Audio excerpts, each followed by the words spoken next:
بسم الله الرحمن الرحيم تبارك الذي بيده الملك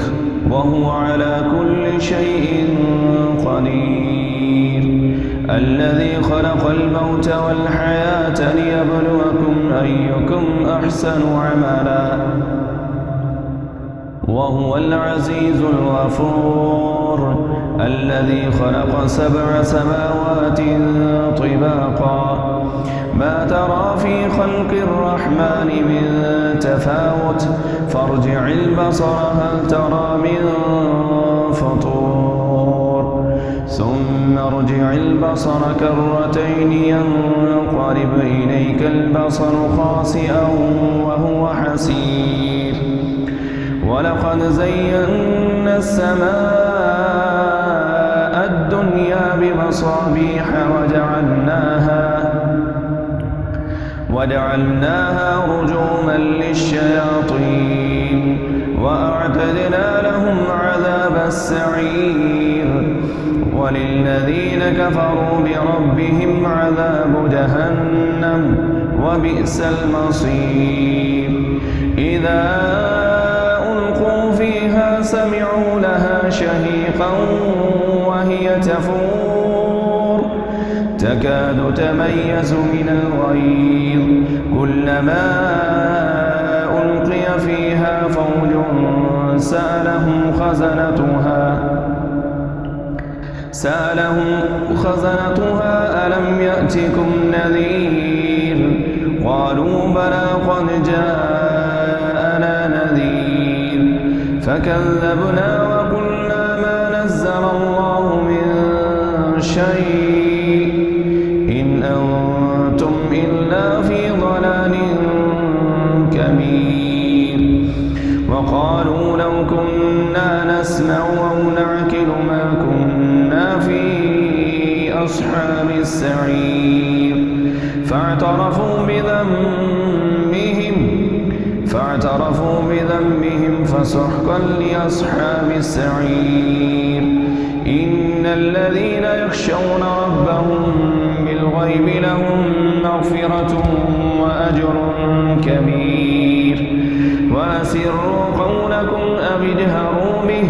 إنه عليم بذات الصدور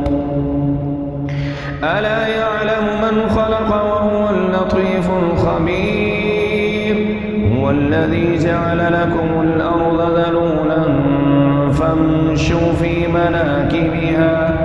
فامشوا في مناكبها وكلوا من رزقه وإليه النشور أأمنتم من في السماء أن يخسف بكم الأرض فإذا هي تمور أم أمنتم من في السماء أن يرسل عليكم حاصبا فستعلمون كيف نذير ولقد كذب الذين من قبلهم فكيف كان نكير أولم يروا إلى الطير فوقهم صافات ويقبض ما يمسكهن إلا الرحمن إنه بكل شيء بصير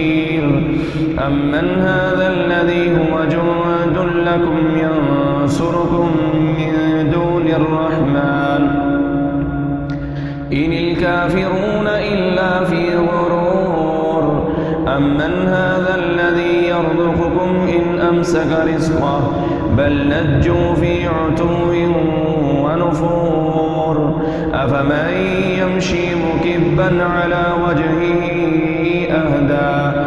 أمن يمشي سويا على صراط مستقيم قل هو الذي أنشأكم وجعل لكم السمع والأبصار والأفئدة قليلا ما تشكرون قل هو الذي ذرأكم في الأرض وإليه تحشرون ويقولون متى هذا الوعد إن كنتم صادقين قل إن إنما العلم عند الله وإنما أنا نذير مبين فلما رأوه زلفة سيئت وجوه الذين كفروا وقيل هذا الذي كنتم به تدعون قل أرأيتم إن أهلكني الله ومن معي أو رحمنا فمن يجير الكافرين من عذاب أليم قل هو الرحمن آمنا به وعليه توكلنا فستعلمون من هو في ضلال مبين قل أرأيتم إن أصبح ماؤكم غورا فمن يأتيكم بماء معين